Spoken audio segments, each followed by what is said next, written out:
안녕하십니까, 민영기입니다. 여러분과 함께 우리 펀드 투자 권유 자문 인력 공부하도록 하겠습니다. 자, 이번 시간은 문제풀이 하는 시간이죠.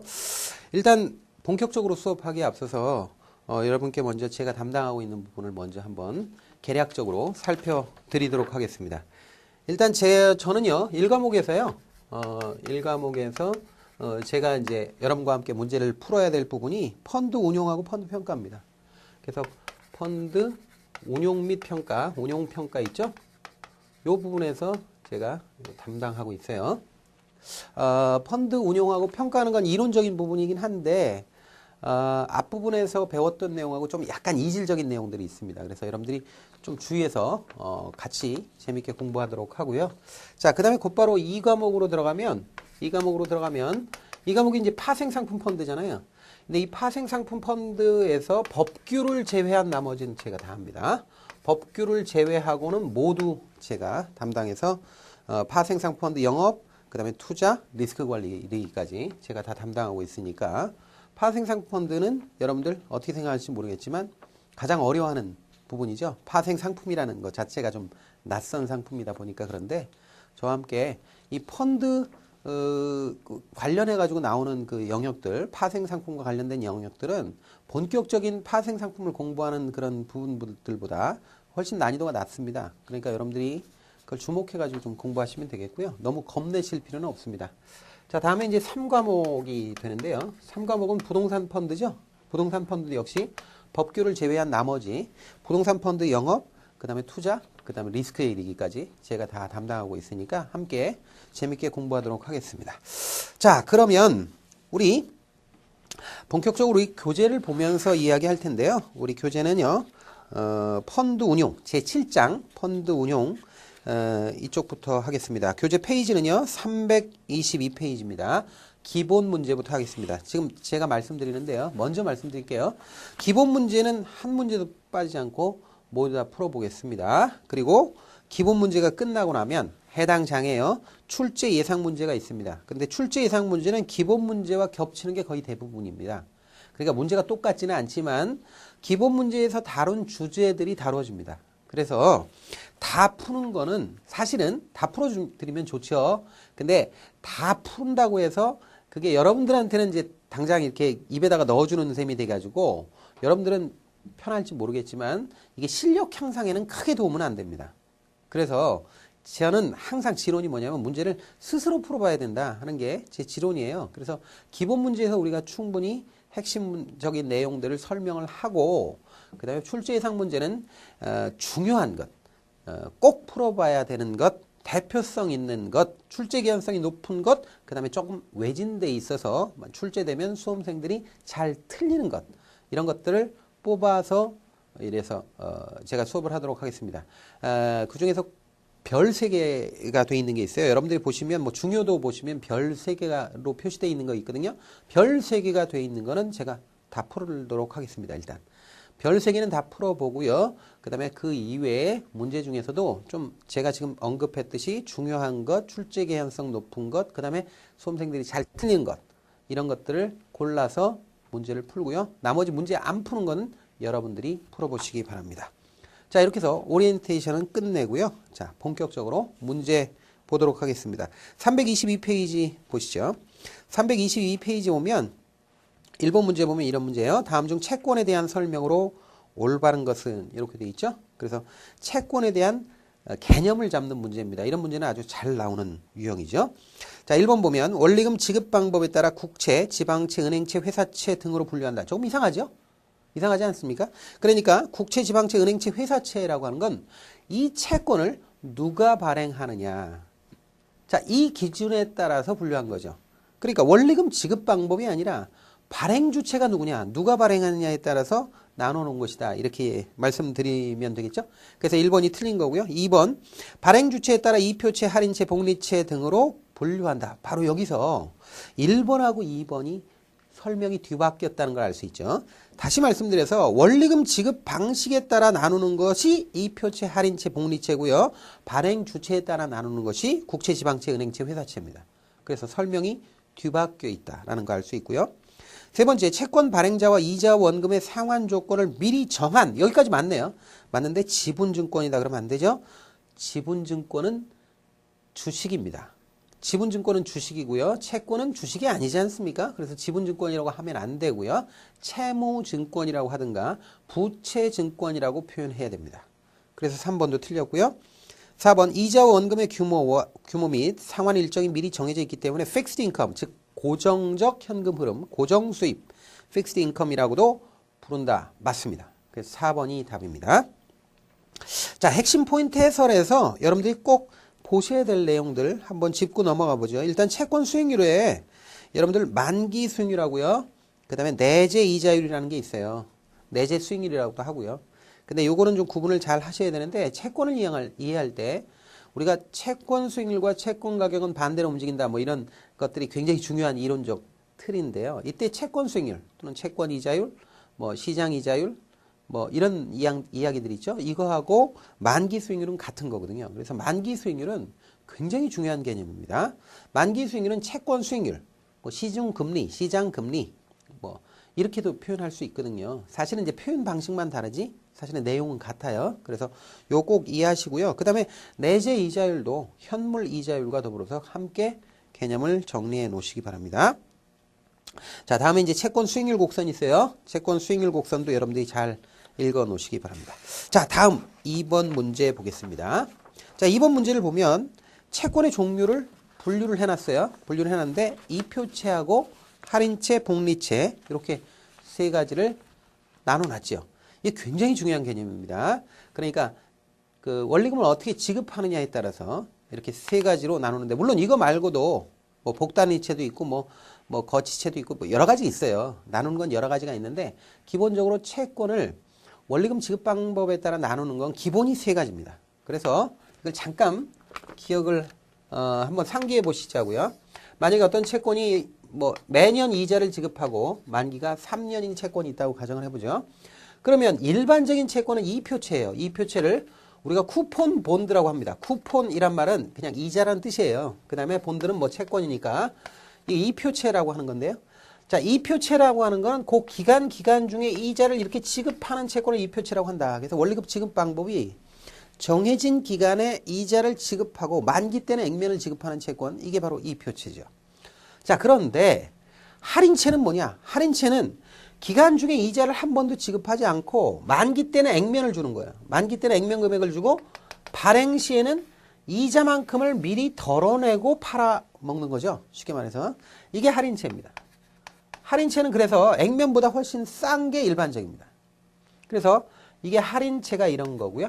이해가 되셨을 거예요. 예를 들어서 액면을 3년 후에 10,000원을 받기로 하는 그 채권이라고 그러면 만약에 지금 발행 시점이 3년 전이다 그러면 아예 1년에 5% 이자다. 그러면 약 1,500만 원 정도를 미리 까고 그래서 8,500만 원 정도에 사는 거예요. 그래서 그 8,500만 원에 산 투자자는 그 기간 중에 3년 동안은 이자를 한 푼도 안 받다가 만기 때 10,000원 받는 거죠. 그러면 8,500만 원 투자해서 10,000원 받으니까 그러니까 그 기간 중에 이자를 액면을 만기 때 한 번 받음으로써 그 이자율을 그러니까 수익률을 충족하는 거 이게 이제 할인채가 되는 거고요. 복리채는 자, 만기에 액면을 받는 거 맞는데 중간중간에 이자를 받아야 되는데 이자를 안 받고 미뤄놓는 겁니다. 그러면 이런 발행주체, 회사가 말이죠. 그 이자를 고객이 안 받고 그 회사에 재투자하는 개념으로 하니까 그 이자에 이자까지 쳐서 적립하고 있다가 만기 때 누적된 이자와 원금을 한꺼번에 지급하는 게 복리채예요. 그러니까 만기 때 지급하는 것이 액면뿐 아니라 누적 이자까지 다 주는 거죠. 그래서 금액이 커지는 거예요. 그래서 이게 복리채가 됩니다. 자, 그러면 다른 조건이 동일할 때 자, 발행 초기 또는 투자 시점에 가장 저렴하게 가격이 매겨지는 채권은 할인채가 되는 거죠. 그 다음에 다른 조건이 일정했을 때 똑같았을 때 만기 시점에 수령하는 금액이 가장 높은 채권은 복리채가 되는 거예요. 그래서 이 개념을 정확하게 이해하지 못하면 채권의 현금 흐름을 이해하지 못하는 겁니다. 그래서 이 채권의 현금 흐름과 관련된 간단한 숫자를 입력하는 문제가 가끔 보이니까 대비를 해 놓으시기 바랍니다. 그래서 2번 보시면 자, 만기 이전에 이자를 지급하지 않고 만기 금액을 이자 기간 이자율로 할인하여 발행하는 채권은 뭘까? 할인채죠. 그래서 2번이 답이 되는 겁니다. 3번 아주 머리 아픈 게 나왔죠? 3번 보시면 먼저 핵심 포인트부터 먼저 한번 살펴보겠습니다. 자, 핵심 포인트에서 보면 이 말킬이라는 사람이 채권 가격 정리라고 하는 것을 이제 발표를 합니다. 그래서 채권 가격 정리를 보면 아주 중요한 5가지의 명제가 있어요. 첫 번째, 채권 가격과 채권 수익률은 반대로 움직인다는 거예요. 이걸 반비례 관계다 이렇게 얘기하고요. 자, 그 다음에 2번, 장기채가 단기채보다 일정한 수익률 변동에 대한 가격 변동률이 크다. 그 다음에 3번, 이자율 변동에 따른 채권 가격 변동률은 만기가 길수록 증가하나 증가율은 체감한다. 체감에다 동그라미 해놓으시죠. 체증한다 그러면 안 됩니다. 그 다음에 수익률 하락으로 인한 가격 상승폭이 수익률 상승으로 인한 가격 하락폭보다 크다. 옆에다 써놓으시죠. 이게 바로 볼록성입니다. 볼록성이고요. 4번, 표면 이자율 낮은 채권이 표면 이자율 높은 채권보다 가격 변동률이 크다. 이것도 굉장히 중요한 것이죠.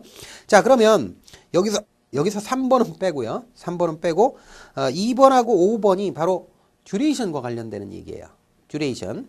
그래서 이 듀레이션이라고 하는 게 결국 뭐냐면 채권 수익률이 변했을 때 채권 가격이 얼만큼 변하느냐 하는 민감도를 이야기하는 거죠. 자, 그래서 이 듀레이션이라고 하는 것은 2가지, 물론 이거 말고도 다른 거에 영향을 받아요. 그런데 시험에 주로 등장하는 건 2가지입니다. 채권의 잔존만기하고 채권의 표면 이자율인데 잔존만기는 길수록 표면 이자율은 작을수록 듀레이션이 커진다는 거 기억을 하시기 바랍니다. 이건 꼭 기억해야 돼요. 꼭 알아야 되고, 그 다음에 중간에 제가 볼록성이라고 쓰라는 거 있죠? 이게 4번이죠? 4번은 그 아래 그림도 있지만 결국 뭐냐면 볼록성은 바로 이런 거다. 채권 수익률과 채권 가격의 관계, 즉 채권 수익률이 여기고 채권 가격이 여기다 그러면 이 관계가 직선으로 움직이는 관계, 직선으로 해서 반비례로 움직이는 것이 아니라 곡선이다. 그것도 원점을 향해서 배를 쭉 내밀고 있는 볼록한 구조다라는 거 기억을 하시기 바랍니다. 그래서 표현할 때 이렇게 표현한다. 원래의 일정한 이자율 또는 채권 수익률에서 채권 가격이 형성돼 있었는데 만약에 똑같은 동일한 폭으로 채권 수익률이 올랐다 내렸다 하더라도 채권 가격이 움직이는 건 다르다. 그래서 채권 수익률이 하락했을 때 채권 가격 상승 폭이 채권 수익률이 하락했을 때 채권 가격 상승 폭이 채권 수익률을 상승했을 때 채권 가격 하락 폭보다 여기가 더 크다. 그렇기 때문에 이 점을 이렇게 쭉 연결하면 볼록하게 되는 것이다. 이런 거죠. 그래서 이거 볼록성을 의미한다. 거꾸로 이야기하면 안 됩니다. 채권 수익률이 하락할 때 채권 가격 상승폭이 채권 수익률이 상승했을 때 채권 가격 하락폭보다 크다라고 해야 되는데 작다라고 아주 상습적으로 나옵니다. 그러니까 여러분들이 그걸 정신 바짝 차리고 그 지문을 잘 읽어놔야 됩니다. 자, 그러면 3번 문제 풀 수 있습니다. 한번 보죠. 채권 수익률 변동이 채권 가격에 미치는 영향에 대한 설명으로 가장 올바른 것 구합니다. 1번, 동일한 수익률 변화에 따른 채권 가격 하락폭이 상승폭보다 크게 나타난다. 틀렸죠? 하락보다 상승이 더 큽니다. 아시겠죠? 이렇게 바꿔서 낸다고요. 네, 1번 틀렸고 2번 채권 수익률이 상승하면 채권 가격 상승하고 뒤에는 볼 필요도 없습니다. 땡입니다. 왜요? 채권 수익률과 채권 가격은 반대로 움직여요. 이쪽이 상승하면 이쪽이 하락하고 이쪽이 하락해야 이쪽이 상승합니다. 그러니까 2번은 완전히 틀렸고요. 3번 다른 조건이 같을 때 표면 이율이 높은 채권이 낮은 채권에 비하여 가격 변동성이 낮다. 이게 맞죠? 제가 얘기했잖아요. 자, 가격 변동성은 바로 금리 민감도, 즉 듀레이션이에요. 듀레이션인데 자, 표면 이율이 낮을수록 듀레이션 가격 변동폭이 커져요. 근데 높다고 그랬죠, 여기. 높으면 낮아져야죠. 그렇죠? 그래서 3번이 맞는 겁니다. 그 다음에 4번 다른 조건이 같을 때 채권의 잔존 만기가 길수록 채권 가격 변동성, 이게 듀레이션이란 말이에요. 변동성이 감소합니까? 증가합니까? 증가하죠. 그래서 감소한다고 그랬으니까 틀렸습니다. 3번 정답 확인했습니다. 자, 다음에 이제 4번 문제를 보는데요.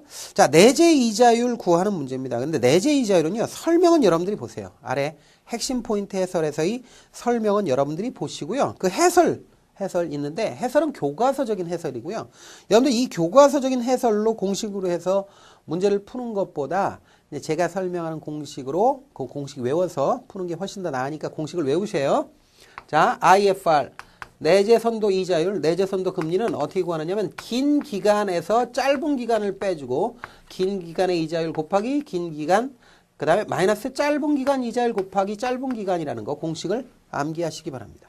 그래서 여기서 대입만 하면 됩니다. 자, 그러면 여기서 한번 보세요. 1년 만기채 할인율이 6%, 3년은 6.5입니다.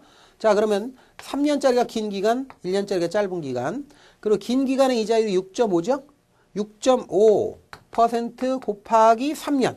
그 다음에 마이너스 1년짜리는 6%죠? 6 곱하기 1년 이렇게 하는 거죠. 그래서 계산기를 두드리면 됩니다. 자, 이렇게 해서 계산기를 두드렸을 때 나오는 게 6.75고요. 만약에 여러분들 여기서 이런 식으로 계산기를 두드렸는데 요게 딱 떨어지는 답이 안 나올 수도 있어요. 딱 떨어지는 답이 선택 지문 중에 안 나올 수 있단 말이죠. 그러면 뭘 찍으면 돼요? 근사값을 찍으면 됩니다. 우리 시험에서 그런 문제 굉장히 많이 나옵니다. 여러분들 딱 떨어지는 문제 없다고 해서 당황하면 안 돼요. 당황할 필요 전혀 없어요. 그래서 가장 근사치에 있는 값만 찍으면 됩니다. 그게 답입니다. 너무 소수점 몇째짜리까지 맞춰야 된다 이런 강박관념 가지고 있지 마세요. 파생상품 같은 거는요. 이게 답이 우수리가 이게 소수점 두 자리까지 맞는 게 별로 없을 정도예요. 그러니까 안 맞을 수도 있어요. 그게 딱 떨어지지 않을 수 있어요. 그러면 근사값을 선택하면 된다. 이거 기억하시기 바랍니다. 그래서 문제 확인했고요.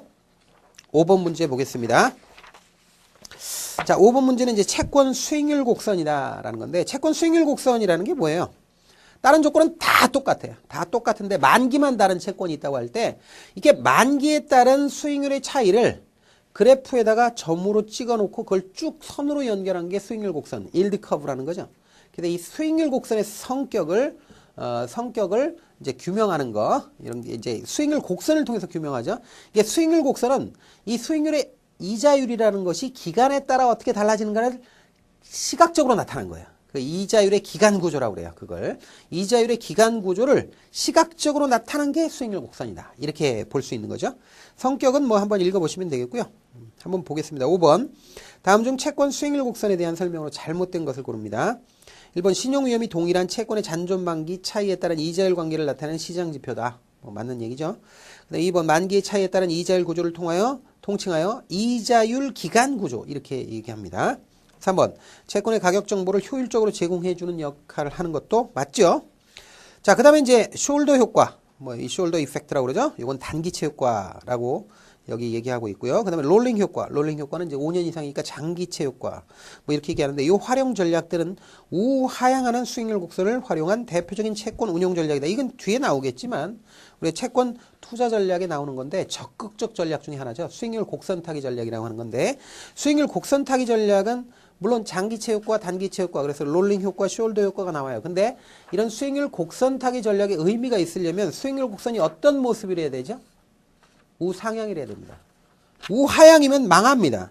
우상향이래야 됩니다. 즉 수익률 곡선이 이렇게 우상향이라야 이렇게 장기체 효과라는 것이 존재할 수 있는 거고 또 숄더 효과라는 단기체 효과도 존재할 수 있는 거예요. 숄더 효과든 롤링 효과든 단기체 효과든 장기체 효과든 말이죠. 이것이 의미가 있으려면 수익률 곡선은 반드시 우상향이래야 돼요. 아우 저는 이해를 못하겠습니다. 이해 못해도 상관없습니다. 답을 맞출 수 있어요. 그냥 우상향해야 수익률 곡선 타기 전략이 통한다. 이렇게 알아놓으시기 바랍니다. 우하향하면 망해요. 수익률 곡선 타면 큰일 납니다. 손실 나요. 그래서 여러분들 그런 내용 확인하고 넘어가겠습니다. 6번 보겠습니다. 이런 아주 계산 문제가 나왔네요. 이 계산 문제에 나오면 여러분들은 좌절하지 마시고 이 펀드 관련되는 시험에서요. 계산 문제 나와봐야 어려운 게 없어요. 그러니까 여러분들은 너무 그런 거 계산 문제에 대해서 너무 신경 쓰지 마시기 바랍니다. 자, 그러면 이 계산 문제에서 공식이 뭐냐? 공식 외워야죠. 자, 공식은 뭐냐면 바로 이거 구하는 거예요. 거의 대부분 앞에 1과목은 이건데 이건 뭐냐면 채권 가격에 대해서 채권 가격이 얼마나 변느냐 변동성을 구하는 문제인데요. 자, 이게 채권 가격 변동률을 이렇게 표시하죠. P분의 델타 P. 근데 이건 어떻게 구하느냐면 마이너스 항상 이게 디폴트예요. 마이너스는 항상 주어져 있어요. 수정 듀레이션 곱하기 금리 변화율 이렇게 돼입니다. 자, 그 다음에 플러스하고 여기는 이제 여기까지는 듀레이션 효과고요. 그 다음에 이게 볼록성 효과인데요. 볼록성 효과에서 플러스한 다음에 컨벡시티 볼록성을 주고요. 그 다음에 금리 변화율에 제곱해주면 되거든요. 그래서 여기는 듀레이션에 의한 변화, 이건 볼록성에 의한 변화죠. 이거 가지고 바로 금리 변화율을 구할 수 있습니다. 그러면 채권 가격이 얼마나 변했는가? 이거 알고 싶다 그러면 이거 변형하면 되죠. 이게 나누기니까 나누기를 이렇게 넘기면 곱하기가 되죠. 곱하기 P 하면 델타 P인 채권 가격이 얼마나 변했는가를 구할 수 있는 거예요. 근데 이건 이제 중학교 정도 수준이면 다 풀 수 있는 거거든요. 중학교도 아니죠, 이거 사실. 그렇죠. 중학교 정도 되겠네요. 이 정도면 되겠습니다. 중학교 1학년 정도면 될 것 같아요. 자, 그러니까 여러분들이 이거는 그냥 공식 외우고 거기다 그냥 집어넣는 연습만 한다. 이렇게 생각하시면 됩니다. 자, 그러면 여기서 공식 외우는 게 굉장히 중요하거든요. 그걸 꼭 알아놓으시고요. 먼저 핵심 포인트 해설에 보면 듀레이션 개념하고 그 다음에 컨벡시티, 즉 볼록성에 대해서 설명하고 있습니다. 여러분들 이거는 반드시 알아놔야 됩니다. 특징 뭐 해가지고 개념 이런 것들은 반드시 읽어봐야 돼요. 이걸 또 중언 부언하면서 또 설명한다는 건 이건 문제풀이 하면서 이런 것까지는 못합니다. 여러분들 요약이 잘 돼 있으니까 여러분들이 보시고요. 문제 바로 풀겠습니다. 6번 듀레이션 2, 컨벡시티 40인 은행채의 경우 채권 수익률이 1% 상승하면 채권 가격은 몇 퍼센트 변하는가 이렇게 돼 있습니다. 그럼 숫자만 집어넣으면 되죠. 이렇게 하면 됩니다. 듀레이션 2라고 그랬으니까 마이너스 2. 아, 수정 듀레이션인데 듀레이션이라고 되어 있네요. 신경 쓰지 마세요. 그냥 듀레이션 주면 그냥 하면 됩니다. 그다음에 곱하기 금리 변화율. 자, 1%가 올랐어요, 떨어졌어요? 올랐습니다. 그래서 플러스는 붙일 필요 없지만 어쨌든 0.01이죠. 그럼 여기까지만 계산해 봅시다. 그러면 2% 올랐으니까 떨어졌죠. 가격이. 채권 가격 변동률이 2% 떨어졌어요. 그런데 문제는 요건 듀레이션만 계산한 거예요. 요건 볼록성이 또 있잖아요. 볼록성. 여기서 플러스 한 다음에 2%보다 덜 떨어졌겠네. 플러스니까 얼마냐면 볼록성이 40이에요. 40. 40하고 곱하기 0.01의 제곱이에요. 자, 그럼 0.01을 제곱하면 어떻게 돼요? 0.01 제곱 0.0001이네요. 0.0001 이렇게 되죠? 0.0001 맞죠? 자, 그러면 0.001이구나. 네? 그죠? 0.001. 자, 0.001이니까 40을 하면 0.40 곱하면 어떻게 되죠? 여기 이렇게 40 곱하면 0.0040 이렇게 되죠? 자, 그러면 맞죠? 0.0 이게 죄송합니다. 여기 산수가 말이죠. 이렇게 0.001이고요. 이렇게 하면 0.004 이렇게 되겠죠. 자, 그러면 이게 0.4니까 0.4%가 플러스 된다는 얘기죠. 0.4 여기다 0.4% 플러스 된다는 거니까 그럼 이게 어떻게 돼요? 이렇게 되면 0.4% 플러스하면 마이너스 1.6%가 되는 거죠. 그죠? 그러니까 마이너스 1.6 찾아야 됩니다. 그러니까 1번이 답이죠. 1.6% 하락한 거예요. 마이너스니까. 그러니까 이거는 제가 지금 계산기 안 두드렸잖아요. 아, 제가 외우고 있었을 것 같습니까? 저 외우고 있지 않았습니다. 저도 여러분들 손가락 셈 한 겁니다. 손가락으로 셈 한 거니까 여러분들도 할 수 있잖아요, 다 이거. 그러니까 이거 계산기 두드릴 필요 없죠. 이 정도면 할 수 있습니다. 자, 그래서 1.6% 하락한다는 거 알 수 있어요. 6번 문제 해결했고요. 자, 다음에 7번인데요. 7번은 먼저 여러분들 핵심 포인트 해설 요걸 확인해 보겠습니다. 이 금리 민감도 분석이라는 건데 제가 이걸 좀 간단하게 설명을 드리죠. 물론 본 수업에서 기본서 수업에서 하셨겠지만 그래도 잠깐 보겠습니다. 채권에 투자해서 얻은 성과라고 하는 거 측정할 때 어떻게 측정하느냐 이거죠. 그러면 채권을 투자하면 두 가지 측면에서 성과가 있을 수 있어요. 첫 번째는 이자 손익, 두 번째는 자본 손익이에요. 이자를 통해서 얻은 수익하고 금리가 오르고 내림에 따라서 나중에 팔 때 자본 손익이 있을 수 있죠. 자본 손익이라는 건 자본 이익도 있지만 손실도 있다는 얘기예요.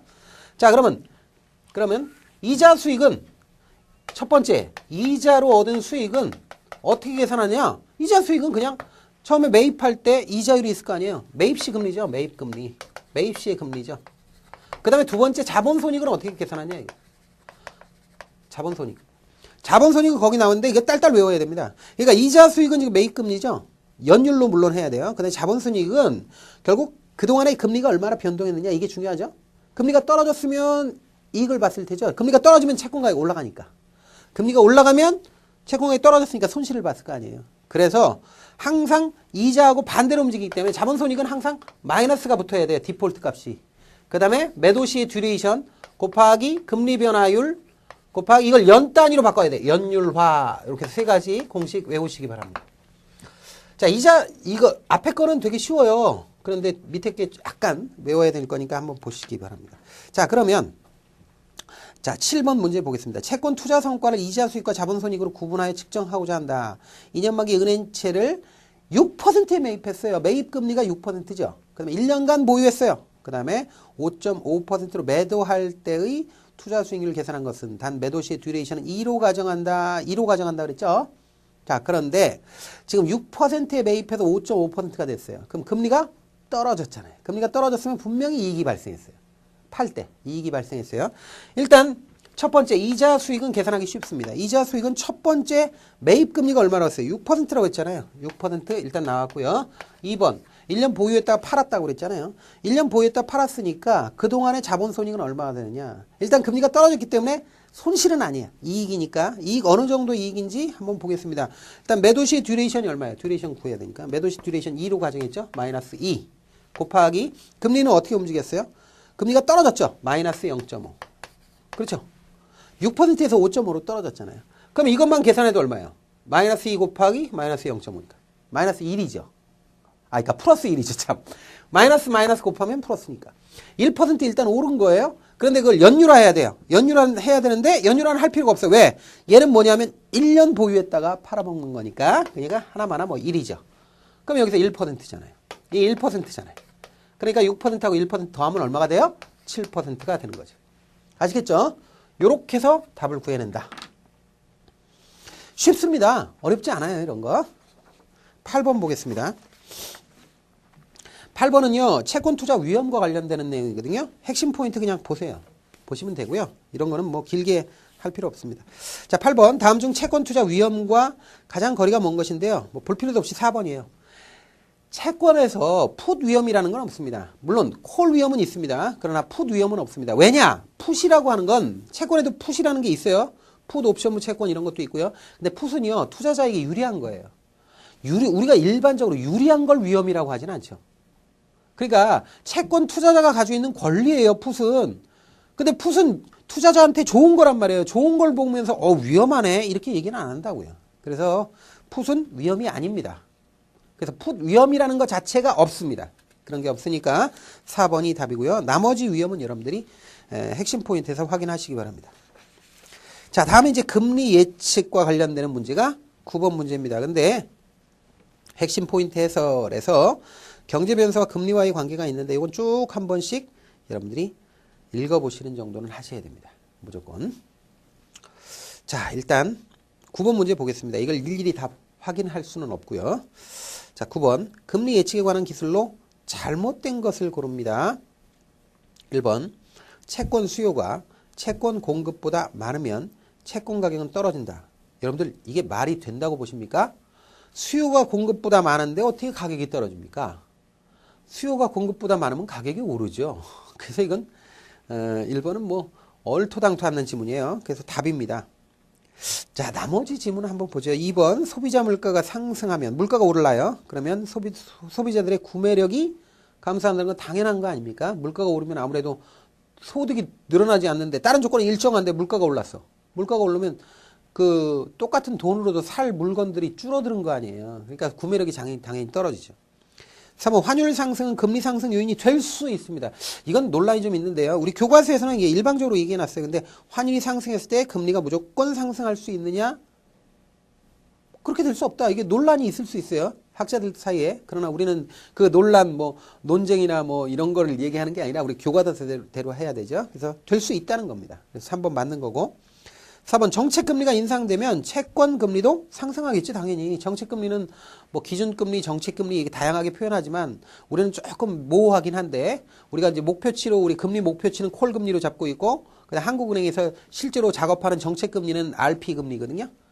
근데 어쨌든 그냥 싸잡아서 얘기합니다. 그러니까 정부에서 결정하는 금리 있잖아요. 금리 목표치로 하든 뭐 실제로 핸들링하든 금리든 어쨌든 이런 금리들 전체적으로 올라가면 당연히 채권금리도 올라가죠. 금리라는 거는 서로 연쇄되어 있습니다.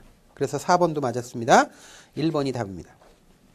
자, 10번 보겠습니다. 경제 변수와 주가. 자, 이런 거는 봐놓으시면 피가 되고 살이 되는 겁니다. 그러니까 여러분들 제가 강조하지 않더라도 핵심 포인트 해설 잘 읽어보시기 바랍니다. 10번 보겠습니다. 다음 중 경제 변수와 주가의 관계에 대한 설명으로 올바른 것입니다. 1번 국내 총생산이 하락하면 주가는 상승할 가능성이 높다. 무슨 말이 안 되는 얘기죠? 자, 우리나라 경제의 전체 사이즈가 GDP예요.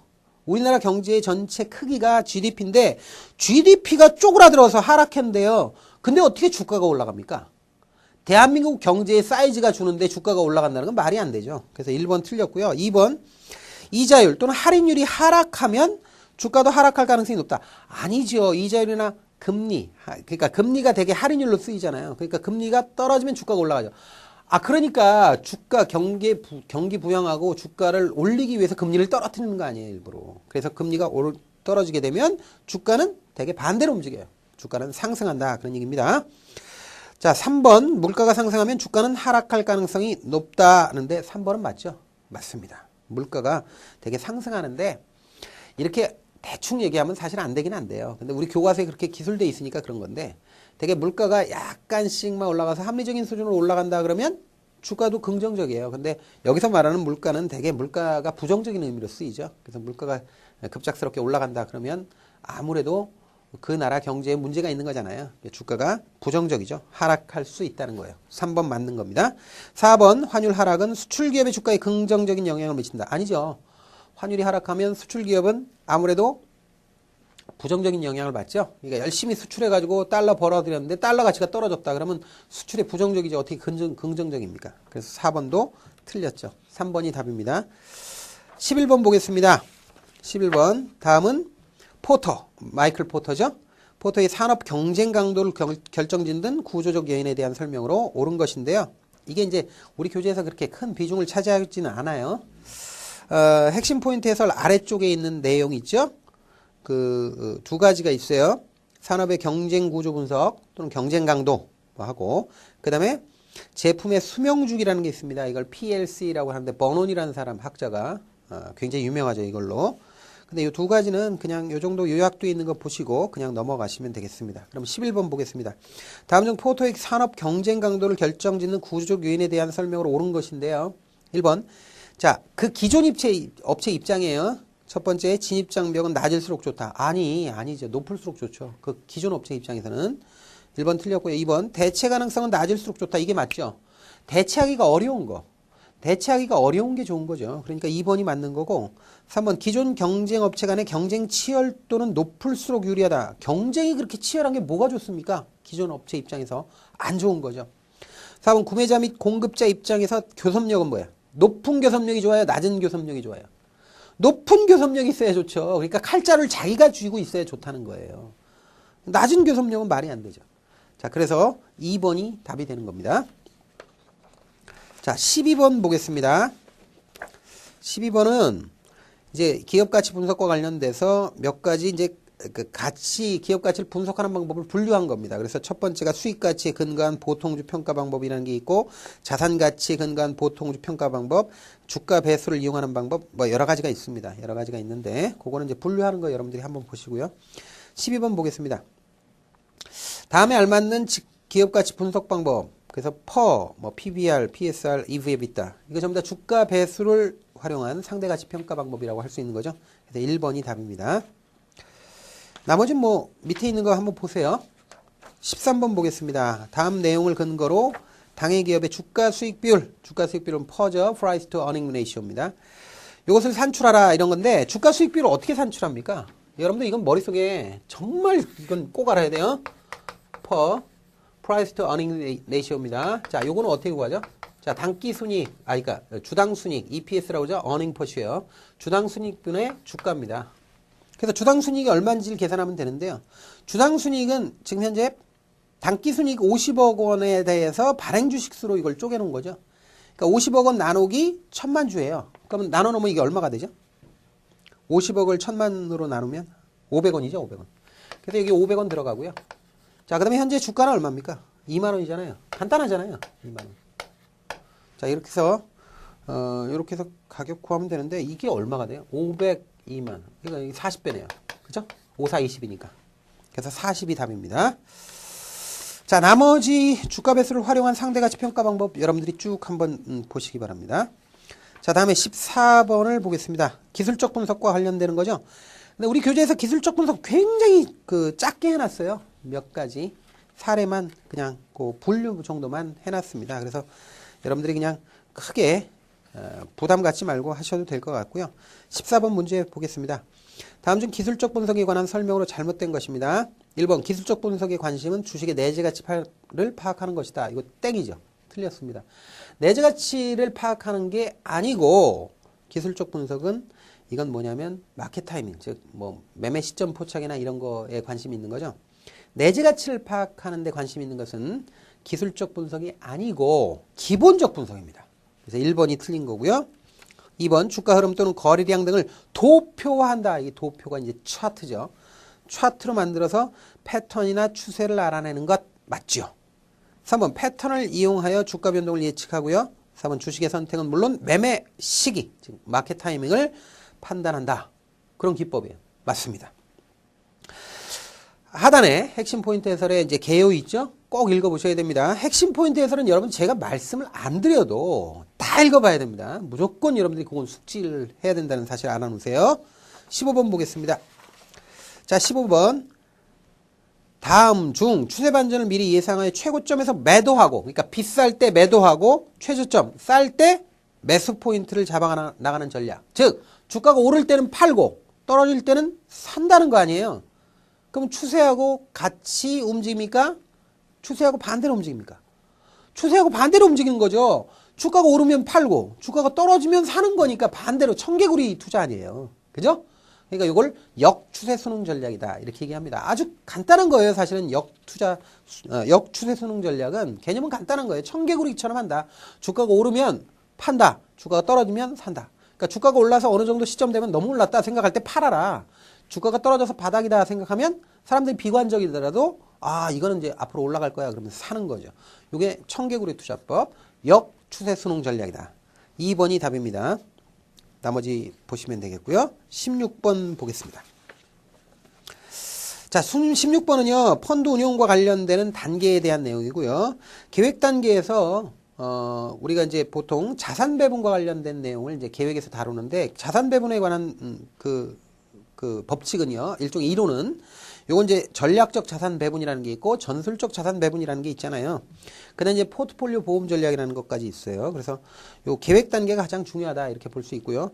핵심 포인트 해설에 그런 내용이 있습니다. 쭉 한번 살펴보세요. 자, 16번 보죠. 투자자의 투자 기간 중 기본적인 가정이 변하지 않는 한 포트폴리오 자산 구성을 변화시키지 않는 장기적, 엄청 중요하죠. 장기적 관점의 투자 전략이 뭘까요?